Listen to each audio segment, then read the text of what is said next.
After finishing a business trip abroad, I returned home to find something odd about my daughter and son. "Why aren't you eating?" "Because Dad has." I couldn't believe what I heard from my daughter, and at the same time, I strongly felt that he should be properly punished. No matter how good someone's public face is, no one is fooled anymore. I'm Rebecca, a 51-year-old housewife with 2 children, but during the day, I work in sales at an automobile manufacturer. Recently, my performance was recognized, and I received a raise. Thankfully, I became the first female department head at my current job, so I want to work even harder than before. I have a husband, and I married Nate, a colleague from work. At that time, he was a senior who was more capable than most at work and was filled with kindness and attention to those around him. It seemed like these happy days would continue, but living together, I inevitably saw aspects of him that I didn't want to see. My husband is easily swayed by others' opinions and gets bored easily. He has started hobbies like fishing and camping, bought all the gear, and then gave up after a few tries. I used to watch this thinking that's just how men are, hoping he would find something he truly loves, but gradually, his shortcomings began to affect his work. He became close to a senior colleague through the same project and started to go out drinking after work more frequently. That's when I started to notice something was off. He began to criticize our current workplace and loudly advocate for further self-improvement. "I can't fully utilize my abilities in the current job. There's no motivation, and I want to compete where I can fully apply my knowledge." It's good to have motivation, but it would be nice to also see the good parts, not just criticize. For example, they do recognize your work, and the benefits are well structured, aren't they? This only added fuel to the fire, and my husband, his face turning red, continued to rant with foam at the corners of his mouth. "You don't understand. Recognized? Where? And what about the benefits? That's why women are not taken seriously, because they talk about such naive things." Now that he's become like this, all I can do is listen. It's your life, so I hope you live without regrets in both your job and private life, but don't forget that you're going to be a dad soon. At that time, all I could do was watch, but I think my husband was struggling with the pressure of work and protecting his family. One day he came home and yelled, "Rebecca, I'm changing jobs. The real fulfillment is at the new place. It's truly a blessing to be able to take on such a challenge at this age." I was stunned by his sudden words, but I quickly snapped back to reality. "Wait a minute. Have you already decided?" "Well, it was Rebecca who said to live without regrets, right? It's fine because it's recommended by a senior. It's a job that brings out many people's smiles and does good for others." Even after hearing his explanation, he just keeps repeating vague and unclear statements. "It's an up-and-coming company, so it'll definitely be okay. I'm gonna work my butt off for the sake of our coming baby." I could only stare at my husband's back as he kept saying everything would be okay without any basis. I was planning to return to work immediately after maternity leave, so I should have enough income to get by. However, I don't know much about my husband's job or earnings, so I was overwhelmed with anxiety about how we would live as a family from now on. According to my husband, the new job is at a startup, a company just set up last year by a friend of a senior colleague. From what I've heard, it seems like a company that pushes forward with enthusiasm and a strong spirit, operating on a sense of mission rather than concrete plans. The company's website is full of typos and error messages, hardly the atmosphere where a businessman can work properly. By this time, I already had a bad feeling. But my husband has a stubborn side that doesn't back down once he's made a decision, so I kept silent. It didn't take long for my bad feeling to prove right. Busier than the previous job, but with lower salary, no bonuses, and no overtime pay. He leaves for work at dawn and comes home at the last train, working at an absolutely terrible company. Due to the impact of the terrible company, my husband's behavior has changed. He works from early morning till late at night, so even though we live under the same roof, we hardly see each other or the kids anymore. During maternity leave, I somehow managed with support from my parents, but once the leave was over, work, childcare, and household chores piled up, leading to overwhelm. On top of that, my husband is indifferent to the household and childcare I handle, acting as if it's natural for me to do everything. There's no appreciation at all. Meals and cleaning are just trivial, women's work, right? I'm busy creating many people's reasons to live, so I don't have time to fuss over small things. I'm managing somehow while working too. I understand you're busy with work, but I'd appreciate it if you could help out within your capabilities. Were you even listening to me? This is why people who can't work get tired. I only do big jobs. Household stuff is your job, got it? I've turned a blind eye to certain things because he's busy, but this attitude is starting to make me angry. Plus, it's unbearable how he needlessly criticizes the way I handle household chores and childcare. Emily, it's Dad. Today, I'm gonna give you some tasty snacks you'll love. Emily is still too young for chocolate. They said so at the baby food class. What are you talking about, denying my affection to Emily like that? When did you become so high and mighty? Sometimes on his days off, he even gives her dangerous things to play with and doesn't stop her from doing things that could cause injury, never taking his eyes off his phone. Honestly, my husband is not at all helpful in parenting, but he claims he's a great dad. I couldn't help but wonder where his confidence came from. It's been 5 years since my husband changed jobs and he just got promoted. He had been working as a regular employee, but now that he finally got a title, he seemed so happy showing me his new business card. You've been working so hard since joining the new company. A promotion is amazing. I meant to praise him casually, but it seems I've greatly upset him. Is that sarcasm? Is it so annoying to you that I succeed in my job? Not at all. I didn't say anything about being annoyed or sarcastic. What's with the sudden yelling? Women without charm like you get dumped by men. He started to nag as if a switch had been flipped. I had prepared dinner with extra effort as a celebration of his promotion, but his sour mood turned the meal gloomy, like a wake. What's wrong, Dad? Are you not feeling well? Even Emily looked into his face, worried. Ruining the family atmosphere and even causing worry to our daughter, who's about to enter elementary school. What is a grown man doing? Listen, Emily. Don't become an uncharming woman like your mom. The best thing for a woman is to be the kind of wife that men adore. I couldn't believe what he was telling our daughter, outdated and spiteful words aimed at me. Unbelievable he would say this to such a small child, but that must be how Nate really feels. I'm too tired to engage properly, so I just let it go. For me, since Nate's salary was halved after changing jobs, any amount that can slightly improve our family's finances is welcome. But now that he's this upset, it seems like nothing I say will get through to him. Honestly, as his wife, I wish he'd wake up from this situation where he's just being exploited for his drive. Ever since Nate decided on his own to change jobs, I've had to work hard to make up for the loss in his earnings. Just then, a new project started aiming to expand sales overseas, and I was assigned to go on a business trip related to it. Despite the challenges of being in the middle of child-rearing, it seems my years of sales performance were recognized. Thinking that if this job goes well, it could lead to bonuses and future raises, I jumped at the opportunity as if it were a godsend. However, the problem now is the kids. Emily is growing up and will enter middle school next year, but we had a son 2 years ago. Although Nate got a promotion, he still works late, so he's not in a position to help with the kids. I feel bad for the inconvenience, but I can't afford not to take action, so I've decided to leave our 2-year-old son with my parents for care. Before leaving, I promised my elder daughter, who will stay at home, that I would call her every night after work. Emily, Mom just finished work and got to the hotel. Is everything okay there? It's okay. We just finished dinner here, and I'm about to start my assignment. One day, my eldest daughter, Emily, was video calling with a downcast face, so I asked her what was wrong. Emily, you seem down today, what's going on? This Sunday, since Dad has the day off from work, he said we're going to visit Grandma's house to see Michael. Do you think Michael is okay? The grandparents are looking after him, so he should be fine.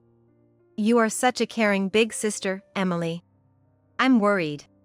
Dad is always working and doesn't seem to pay much attention to Michael. It was right after this conversation that my daughter's bad feeling came true. I had just returned from a business trip abroad and went straight to my parents' house to pick up my son. When I arrived, I noticed my son, Michael, whom I hadn't seen in a while, had developed what looked like a rash on his face. I was concerned as he seemed to be in a bad mood, probably exhausted from being in an unfamiliar environment for so long. Seeing his itchy rash and grumpy demeanor made me feel so guilty. When Michael and I got home, Emily had returned from school. Since I had been assigned the overseas trip, my husband Nate, who usually had a barrage of snide comments, was nowhere to be seen, which was a refreshing change. It turned out to be a rare dinner just for the three of us. Unusually for Nate, he had prepared some meals in advance for the day of my return, including a gratin that just needed to be warmed up from the fridge. Oh, there's a gratin. We had a fight before I left, so maybe this is Dad's way of being considerate. While saying this to my daughter, I warmed up the gratin from the fridge and placed it on the table. Usually, Michael would grab a spoon and eat happily during mealtime, but today, he wouldn't even touch his spoon. Oh, Michael, you like gratin, don't you? Why aren't you eating? As I said this and took the spoon to feed him, he suddenly started crying as if triggered. This had never happened before. Emily seemed to realize something from his reaction. Because Dad has. At that moment, Emily burst into tears. I saw it, but I couldn't stop it. I was too scared of Dad and didn't know what to do. What happened? Tell me everything. Emily was trying to tell me about what happened while I was away on the business trip. I listened without interrupting, letting her get her story out. That Sunday, we went to visit Grandma's house to see Michael, like Dad said. I was happy because Dad wasn't angry like usual, and I was looking forward to seeing Michael. That's about the day we talked over the phone, right? Yeah, I heard Dad saying, "Why aren't you eating?" when I was in the bathroom. My husband usually doesn't take care of meals, so it's understandable that he's not skilled at feeding or giving snacks. In fact, Emily is better at feeding Michael than he is. Was Dad feeding Michael at Grandma's house on Sunday? No, Grandma was feeding him. Around 3 o'clock, Dad took out a snack from his bag and was giving it to Michael, but he looked really angry. Then, he was pushing a small bread into Michael's mouth that was labeled with lots of eggs. Michael has an egg allergy, and since he started eating solid foods as a baby, I've been very cautious about ingredients. Initially, I didn't realize his allergy and just a small taste made his face turn bright red, and we had to rush to the pediatrician. I've told my husband multiple times about our son's egg allergy, so there's no way he doesn't know. You're kidding. Eggs to Michael? What were my parents doing at that time? Grandma went to the convenience store, and Grandpa said he was going out to distribute the community bulletin. So, at that time, it was just me, Michael, and Dad. The thought of a father forcing his son, who is allergic, to eat something that could cause a reaction is traumatizing. Why would he do something like this, especially behind my back while I was away on a business trip at my in-laws' house? This isn't just a misunderstanding or human error, it's a serious issue. Forcing our son, who clearly has an egg allergy, to eat bread containing eggs, and even pushing it into his mouth, seems quite malicious. I was thinking about how to bring this up when my husband came home. He finished work quite early today and was carelessly humming a tune while reaching for a beer in the fridge. Wow, you're home early today, isn't this the day you returned from the trip? Yeah, my trip ended today. You made the gratin, right? Yeah, I tried my best. I thought it's also a husband's job to take care of his precious wife, he said, putting his hand on my shoulder and pretending to give a massage. I don't want to see that insincere act anymore, it's time to confront him. You visited my parents on Sunday to see Michael, right? Yeah, I had the day off and thought it might be nice to spend some time with Michael, he said, scratching the tip of his nose in an embarrassed manner as I felt anger bubbling up inside me. You fed Michael eggs while my parents were away? Why would I give Michael eggs? Targeting when your mom and dad were out? Why would I do something like that? He's trying to play it off, but it's clear as day. I can't overlook this. You were home the first time Michael had an egg and got sick, remember? Knowing about Michael's egg allergy, why would you do such a thing? Come on, don't say such terrible things. I wouldn't deliberately give him allergenic food. Besides, I've been working all the time and never really fed the kids, you know? I'm tired, I'm going to bed. He thinks he can get away with it if no one saw it, but his attitude of trying to escape the issue is transparent. We're not done talking. Emily saw you. She saw you giving Michael bread with eggs. That time, huh? I thought Michael was hungry. I didn't realize it had eggs in it. Does he really think I would let it go just because he didn't realize it? Well, Emily was watching from a distance, but she could clearly see that it was bread with eggs. Then my husband, Nate, realizing he couldn't escape, started to get defensive. It's sneaky to spy and stay silent. Just like you, huh? We're not talking about that now. The point is, how could you do something so terrible? You keep talking about being a manager and all, but that's all your brain is capable of, huh? Just a token position because you're a woman. He looks as if he believes he's made a valid point. But what he's saying is nonsense, and he's waving an empty bottle around. Say whatever you want about me, but speaking harmfully towards our children and deliberately feeding them allergenic foods to make them sick is a serious crime. I'm calling the police. Everyone makes mistakes.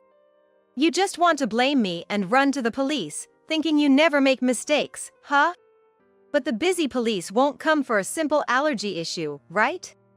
He insists it was just a mistake, but I've had enough. I opened the closet where Nate keeps his bag and started going through it. What are you doing? Have you lost your mind? Snooping through someone's bag is crazy. There it is, delicious sweetbread, rich in eggs, clearly marked with an egg illustration, a chicken, and a chick. You can't possibly misunderstand that. Shoving it into resisting Michael's mouth is not something you can do by mistake. Finally, Nate seemed to give in. Yeah, I did it because you were off on your business trip, thinking you needed to be taught a lesson. If something bad happened to the kids while you weren't around, it would be your fault. You did it for that reason? To make him sick while I wasn't there, to blame it on my negligence? Using such big words again. Yeah, something like that.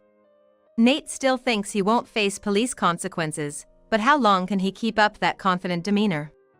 I quickly picked up Michael, grabbed my phone, and called the police. I've already made the call. The police will be here soon, so let's clear this up right here. Officers from the nearby police station arrived, but Nate was still smirking. We shouldn't trouble the busy police with family matters. However, I was prepared, so this wouldn't just end with the officers leaving. I told them about Nate forcing Michael to eat the bread with eggs and showed them something else. I had been keeping a diary of Nate's terrible behavior, which I handed over. Additionally, I had recordings from a voice recorder, which served as solid evidence, leading to Nate being taken to the police station. No, allergies and fights are just minor family troubles. Tell them it was a misunderstanding from your side too. There's no way I could mistakenly contact the police. Think again about what you've done, the way you've treated our children. Furthermore, with Emily's testimony, it was proven that Nate intentionally fed Michael, our son, allergenic food with malice. Considering his past actions that have caused mental anguish, it was suggested that we could press charges against him based on these comprehensive considerations. Nate is playing the victim, ignoring the unbelievable acts he has committed against his son and his past behavior. Turning me into a criminal when we're family. Don't you feel sorry for Emily and Michael? That's not an issue. You say it's okay, but what about Emily and Michael? It worries me what they will face at school. Despite never acting like a father, he's confident that the family and kids will struggle without him. You have no right to call yourself a father. We're getting divorced, and we won't be family anymore. Please submit the divorce papers. I presented the divorce papers I had been carrying around like a talisman. Divorce isn't something you can just do. We're a family. This is the time to support each other, right? I have no interest in supporting you. In your case, it's not about mutual support. You've always acted like it's your due. Watching him misuse words like support and father to justify himself only confirms he's unfit as a father and a husband. But I can't deal with his refusal to divorce any longer, so I played my final card. I'm going to your parents. I'll tell them everything, how you're now in trouble with the police, and everything you've done to me and the kids. Nate's parents are strict but kind, and they would never condone anything that strays from human decency. Nate has always said he left home abruptly after high school because he didn't see eye to eye with his parents. The husband, who has done nothing but shameful acts, now doesn't know how to face them. Please, don't tell my dad and mom about this. If you don't want me to tell them, sign here. Right now, in front of me. As soon as I mentioned his parents, Nate lost all his previous bravado and received the divorce papers. His malicious acts, coupled with their repetition over the years, led to a guilty verdict. He's already been fired from his job due to the scandal. Finding a new job won't be easy for him. Since the police have issued a restraining order, it reassures me that he won't come near me and the kids. I still receive letters from him suggesting we make up, filled with nauseating phrases like "we should have been honest about our true love." Fortunately, I plan to move soon and will take steps to refuse his letters completely. This will finally sever all ties with my ex-husband. Now, I'm raising Emily and Michael while still working at my current job. Thanks to the success of that business trip, my bonus will slightly increase. I'll use it to show my appreciation to someone special. Next month, let's go to a special place for the weekend. I'll invite Grandma and Grandpa too, let's all go together. Really? I'm so happy we can go with Grandma and Grandpa. Both my daughter and son love my parents, who shower them with love, so I'm looking forward to our 3-generation trip. I want to live each day expressing gratitude and love to those important to me.